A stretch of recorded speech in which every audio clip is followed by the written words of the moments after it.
Okay, welcome back to another government contracting video. I wanted to make today's video to discuss the challenge that many of you face as a new government contractor. And that challenge is, how do you present your business to the government when you are new? And what I mean by this is, it would be great if you have, 2 or 3 government contracts under your belt, so that when you're emailing or speaking on the phone with, attending a site visit, whatever mode of communication that's happening between you and contracting specifically, it would be really great to have something that makes your company look good, something that makes you feel confident. But when you're a new government contractor and you're trying to win your first contract, that feels it can feel kind of lacking. It can feel almost like you want to hide your company away. You kind of want to shy away from those interactions because you don't feel like you have something that you're proud of to showcase just yet. So this is a common challenge of new government contractors coming into the space. This is very often associated with, in part, imposter syndrome, because you feel like you're kind of faking it until you make it. And to some degree, you are. Everybody kind of fakes it until they make it. Even if you go to school for 10 years to be a doctor, at least when you're coming into residency, you haven't really done too much besides the studying yet. At some point, there is the first time for everything. And that first time means that you are an imposter, whether you're working under somebody. I like to use the real estate agent example. If you've never sold a house before, does this mean that you are not capable of selling a house? The training a real estate agent goes through is they have to pass the state test. And sometimes they take a class in order to do that. Other times they just read a book. And if you pass, you pass. Then you get teed up with a broker, you work under a broker, and you're pretty much kind of on your own. Whether the broker's having you answer phone calls or it's up to you to drum up your own clients, right?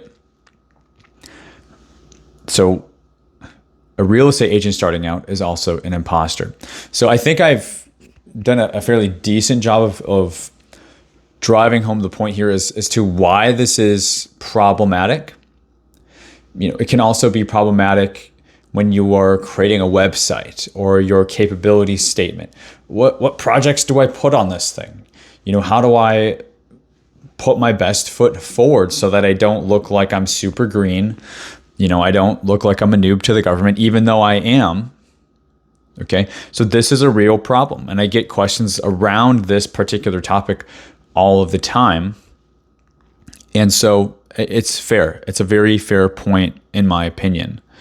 So many of you are going through it, especially if you are middlemanning deals, right? And you're not self-performing, because if you're self-performing, you can use work from a commercial job, from a previous life, whatever, to showcase. And at least you got something, right? But if you're middlemanning and you're like, Derek, I haven't done anything for anybody yet, but I'm trying to land my first job. How do I present my my business to the government? This just feels like a huge hurdle that I cannot get over, right?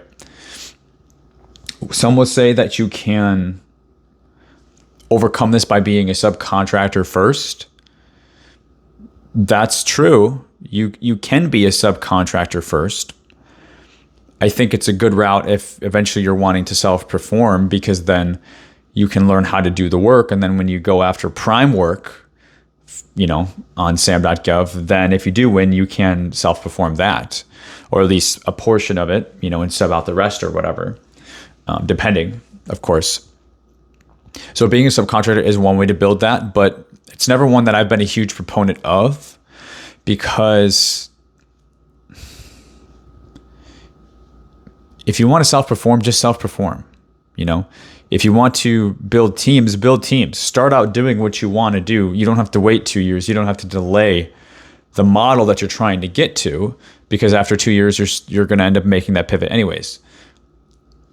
I would recommend starting with what you want to do. That way you can use all that time to just get better at it, so that in 2 years you will be in a totally different position, rather than kind of just starting out what you're wanting to do. If you do something like subbing before being a prime, start out being a prime. Learn how to be a prime. Learn how to build winning teams as a prime. Okay, there's a right way and a wrong way to do that.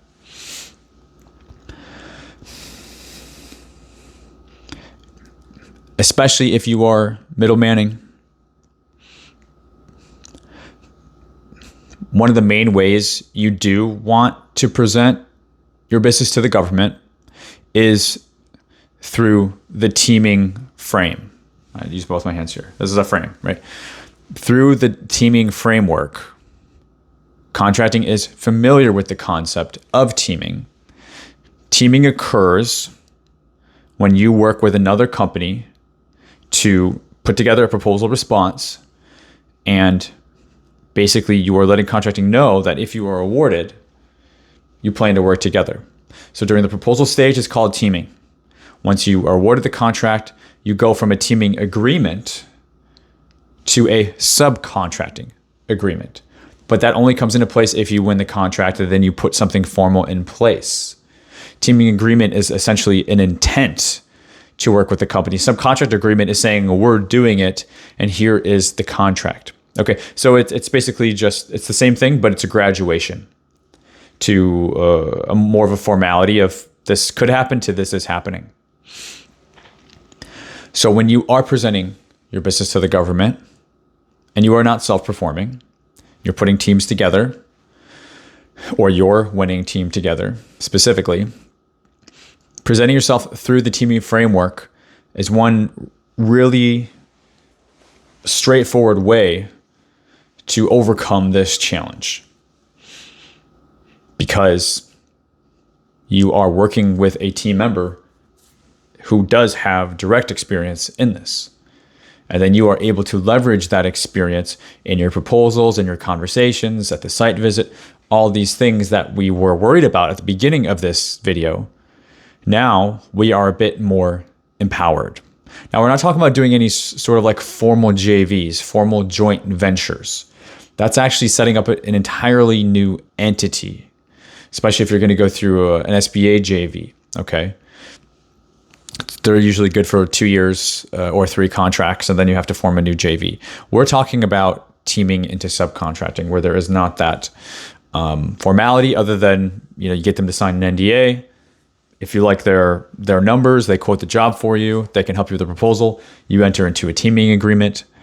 And then if you do win, then you can negotiate them down, come to terms, and settle with everything documented in your subcontracting agreement. So that's kind of NDA, teaming agreement, finally subcontract agreement if awarded. That's how you're gonna roll, okay? And a lot of you you just haven't had an opportunity to learn that, and you don't have the experience yet because you're new, okay? So I'm here to tell you that many of you are going to place, you get my book, whatever, middleman method. If you're legal middlemaning contracts, this is what this framework is going to look like. This is where you're going to live, at least for a while, maybe for a couple of years. And this, at least until you win your first couple of contracts, because then presenting and positioning yourself, then you do have good stuff to point to. You do have at least a project or a couple projects. You do have some contracting officers as referrals or recommendations, right? So you have something that you're proud of. So we're just looking at closing that gap. And this doesn't have to be a long window where you sit here for years. I certainly hope not, although I know a lot of you do that ends up being the result, because you are so kind of held back by this imposter syndrome feeling. So we don't want to stay in this space too long, and we do want to present ourselves in a way that is empowering. Now, another thing that's really important, and I don't necessarily talk about it a lot, I mentioned the how, but it seems to be the what that is missed. So the how, some of you will remember and recognize as the umbrella statement, or the umbrella strategy and the umbrella statement. Okay. But what is that accomplishing? A lot of you are skipping this step still. Some of my students, they're still skipping this step. So I have to remind you. The umbrella strategy is a way of grouping together, especially if you're middleman in contracts, putting together teams. The umbrella strategy is a way of grouping similar or like kind services and tying them together with an umbrella statement so that you do have a way to position yourself to the government. A lot of you are just saying, oh, Derek, that's like a fancy, nice way of saying collect my NAICS codes. And no, that's not. You are missing the boat on this one. It's really, really important. It's kind of like if you don't know yourself, how are you supposed to go out into the world and make really important decisions that are in alignment with your personal values, right? This is like getting to know your company, getting to define your company. What are you all about? You can do this, right, without even winning any contracts yet through the how. Something like an umbrella strategy, right? Umbrella strategy does not have you niching down, does not have you picking like 1 or 2 NAICS codes and 2 or 3 keywords and saying, this is what my company is before you've even won your first contract. That is not what it is.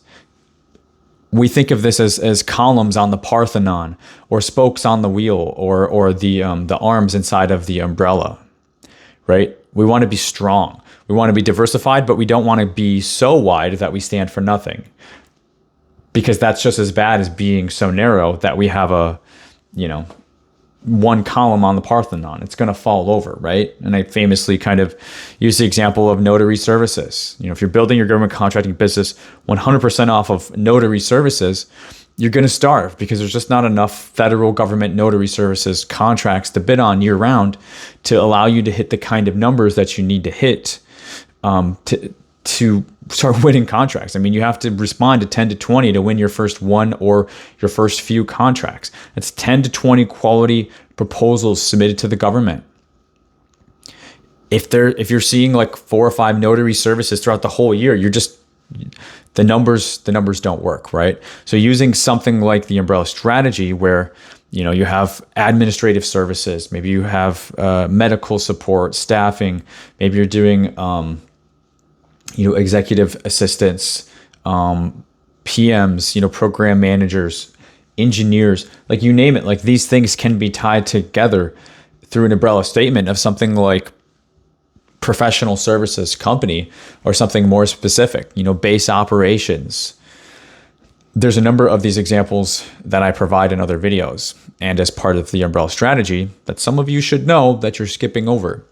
And when you do that, you do have enough opportunities to go after. All coming back to the point of today's video, overcoming this challenge of how do you present yourself to the government, have confidence, don't get held back by imposter syndrome. As a new company that hasn't won any contracts yet, you have your umbrella statement, which says our company provides X, Y, and Z services. And if there's particular U.S. government agencies, and you can go to usaspending.gov to find this out, to find out who is buying the most. And I also have a free training that shows you screen sharing how to do this.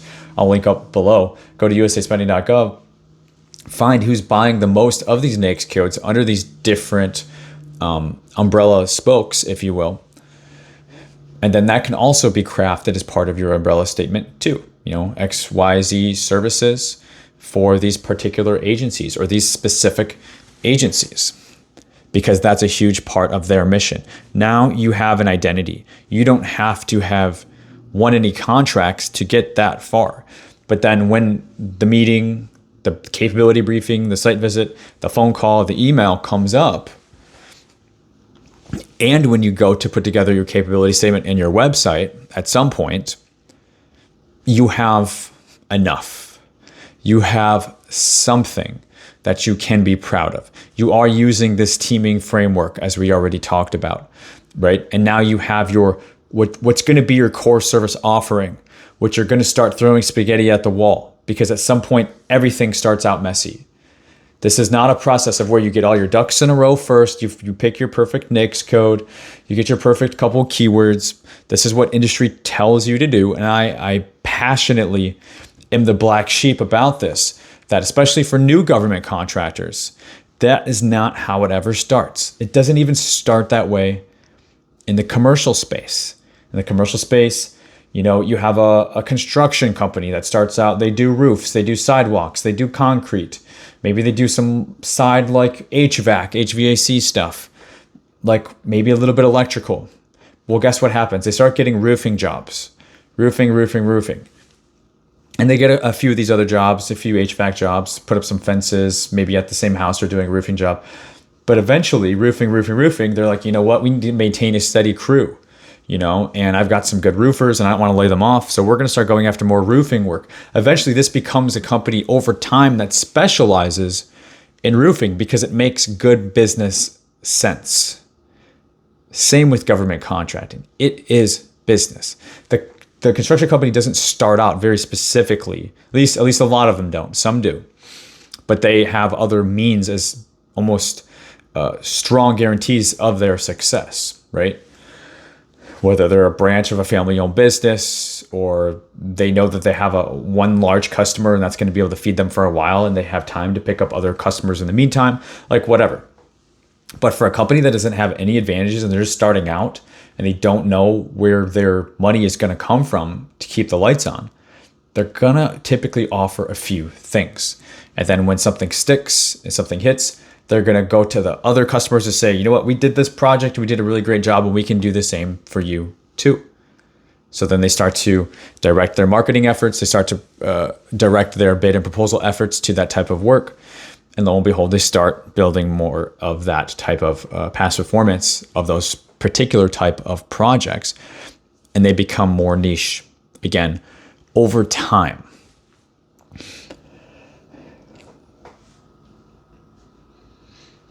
So I challenge you to apply this to how you think about your new government contracting business. I challenge you to go through the umbrella statement exercise again. I challenge you to find who's buying the most of your NAICS code again, because the answer is never just one. It's a few, right? And we want to be, Goldilocks. It's like the Goldilocks syndrome. We don't want to be too hot. We don't want to be too cold. We don't want to be too wide, but we don't want to be too narrow, too niche. We want to be somewhere in the middle. That's going to allow life. That's going to allow the world. It's going to allow customers to show up for you because you don't know what your first contract win is going to be. But hopefully through implementing some of these things that we've discussed in this video, this can help you to get over maybe something that's holding you back. And how do you put your best foot forward in some of these situations where you are government facing and you don't necessarily have something to be proud of in terms of a finished project yet? What you can be proud of is what your core offering is, what your umbrella is, your teaming framework from NDA to teaming to subcontract, right? And how you're managing all that and putting it together. And you can do a really good job if the government just gives you a chance and you want to earn their business, right? That's how you're starting out, because that's how every new business is starting out, even if it's the GC company that over time becomes a roofer. So let me know if any of this hit. Definitely curious. And let me know where you guys are at in the stage, because I know a lot of you guys are kind of all over the place. Some of you are scaling and you've won 10 contracts. Some of you are working a full-time job and you're just kind of sitting on the fence saying, I really want to do this, but I'm afraid to get started. And if so, hopefully this video helps. So guys, thanks for watching, and we'll go ahead and see you in the next one. Take care.